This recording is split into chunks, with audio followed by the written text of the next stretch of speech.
Hello guys, welcome back to Toronto guys, it's Jacob here, and today I'm going to talk about 5 ways working in a care home has changed my life and changed my outlook and stuff. Before the video starts quickly, I do just want to shout out a video.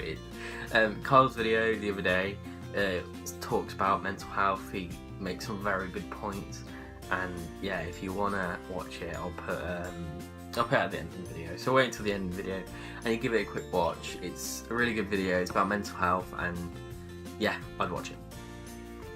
Anyway, today I'm going to be talking about 5 ways working in care has changed my life and changed my outlook and stuff. It's just been amazing, from seeing me when I started working in care and seeing me now. It's weird. It's a weird sight and thought. Number 1 is confidence. I've grown in confidence so much since working in care. Confidence in working with patients, with mental health, with people who are, like, you know, their mobility has been affected, and working as a team. I've grown leaps and bounds and so much more confident in those areas just because I've been working in care. Or, I mean, you guys might have it working in like retail or, you know, those sorts of jobs. I had it working in care. I never had it because I worked in Macca's. I never had it when I worked in there. That was my first job. Then I moved into working in a care home in Nuneaton. I almost said Birmingham for some reason. And I worked in a care home in Nuneaton. And yeah, it was just utterly amazing. I mean, it kind of kicked me a kick up the arse that I needed so I could grow up a bit, because I needed to travel down there every weekend. I needed to travel back. I needed to plan my money so I had enough money to travel. And yeah, I grew up a lot. And one day I thought I needed to make the adult choice. And I looked at myself and thought, this is how much money I can save if I just worked in a care home job in Coventry. I mean, it was really nice working with Kyle, but I needed to think about myself a little bit and find one closer to home. I literally did. I found one closer to home. Yeah, it's working there at that care home is also growing me quite a lot.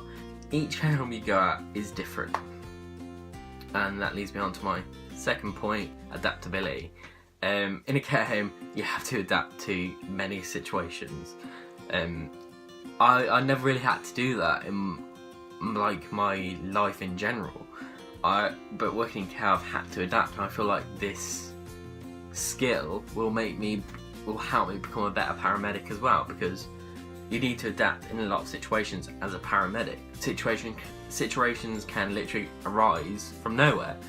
Like, you could literally be sitting there doing your paperwork. I mean, if you're working in a care home now, you'll know. You'll literally be sitting there doing your paperwork, look up, someone's fell over, and you think, wow, that just happened out of nowhere. Or an alarm bell starts going off on your unit or on someone else's unit. It's that sort of thing, like, okay, do I stay calm? Obviously you do. Do I make the situation safe? There's a lot of stuff with St. John, like AVPU and your primary survey and secondary survey. If I had my St. John book on me, I'd show you actually, if I ain't got it. It's somewhere I can't be bothered to get because I think the video run over, unless I just edit it out, but you know, that's it. But yeah, that's my second one, is adaptability. I adapt so much working with care. You can go from doing your books to having someone who's fallen over, or you can go from making dinner to showering someone. It's very, very different, and that's what I like about it. It's different every day. It's different with a hint of routine. I mean, it's a nice balance between both, really. I feel like it is. Number 3 is communicational skills. Now, working in a care home, you have to communicate to a lot of different people, and you have a lot of communication barriers. If you've done health and social care, you'll know this by doing the communication unit. you have a lot of communication barriers, whether it is language, they might be deaf, they might be blind, that sort of stuff. I mean, the reason why I say blind, if you're thinking, well, I'm saying blind, the reason I say that is because you do most of your communication out via your body language, and if they're blind, they don't really see your body language, so it might make them a bit nervous, and they don't see you in general. So all they're hearing is a voice, but they don't see you. So you might say so and so. I'm just gonna touch you in the arm so you know where I am, or can you just hold my hand for me? I might hold their hand and guide them. This helps if they're like half blind as well. So yeah, you do most of your communication via your body language, and learn that a lot very quickly. I mean, in a care home and in any health services job, it's not very good just to stand over someone. I wouldn't like if someone stood over me. So you kind of get down to their level. I think working in a care home, you need to be quite good at like squatting and like bending over, because you're doing that a lot. It's also bad for your back, but I guess if you do a lot of yoga, it'll help you. Or if you do a lot of working at the gym. But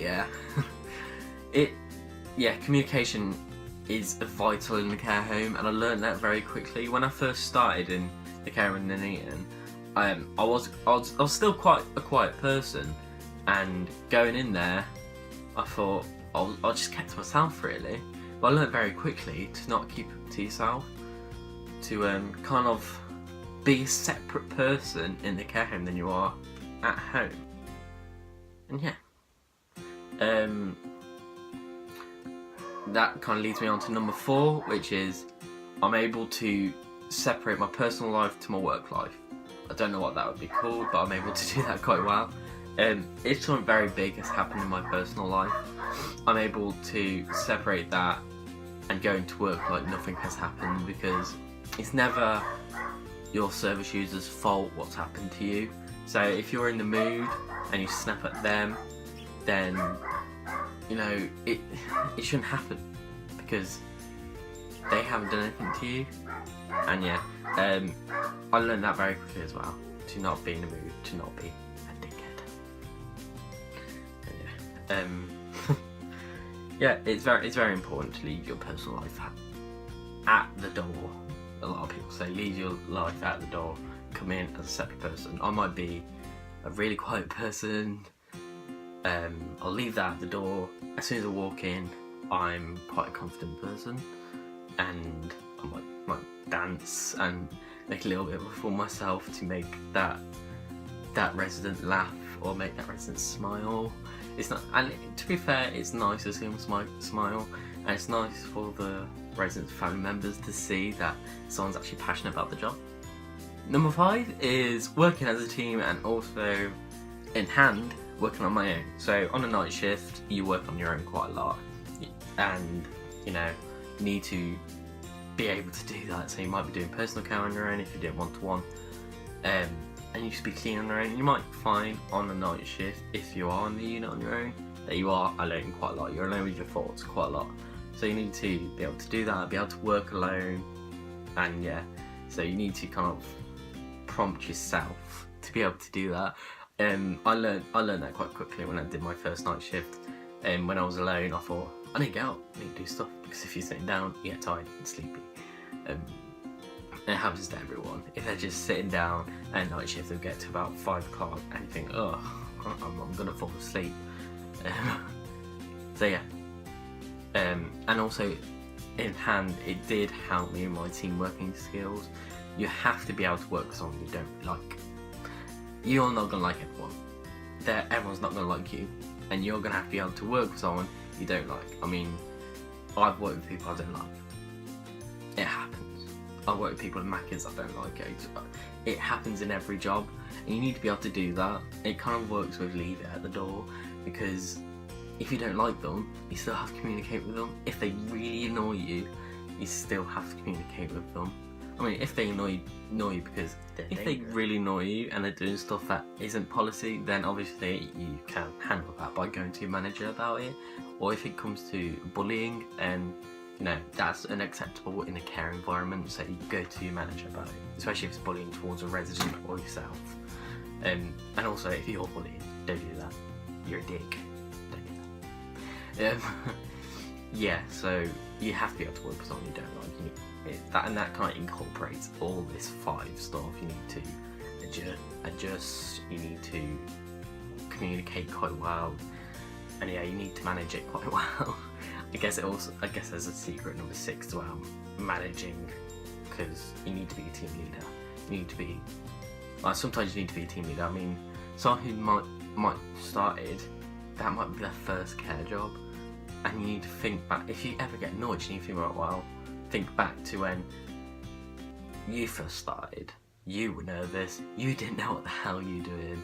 So you need to be understanding to that person, because they have just started, and it might be their first care job that they've ever had. They're really nervous, and you're going to be nervous because you were nervous. So that's my 5 ways working in a care home has changed my life and has developed me. I've gotten so much more confident. I can adjust myself to a lot of situations, and you're very fast. You are a very fast learner as well. I'm a very fast learner now. So yeah, guys, it's been Touring Guys. Jacob, if you like this video, please comment down below that obviously you like the video, and yeah, like and subscribe. Comment down below what you feel, if you work in care, if you work in retail, or if you work anywhere, how you feel that job has changed you, and how you feel like you've developed yourself in that job. So yeah, it's been me, Jacob from Touring Guys. Like and subscribe, comment down below, and yeah, hopefully we'll hit 1,000 guys. See you later. Stay on there.